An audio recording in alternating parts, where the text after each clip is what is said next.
The P0181 code stands for Fuel Temperature Sensor A Circuit Range Performance.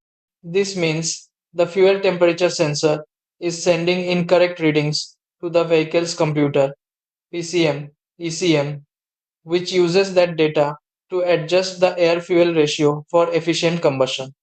Possible causes: 1. Faulty fuel temperature sensor, most common. 2.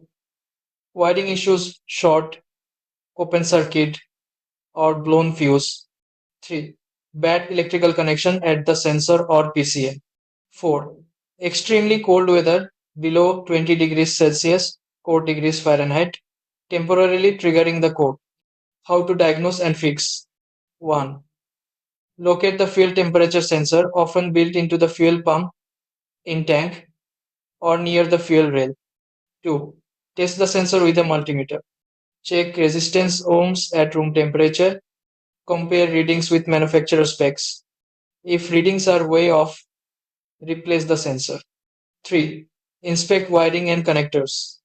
Look for corrosion, frizz, or broken insulation. Verify the sensor gets 5 ports from the PCM and a proper ground. 4. If wiring and sensor are fine, check for PCM issues or software updates.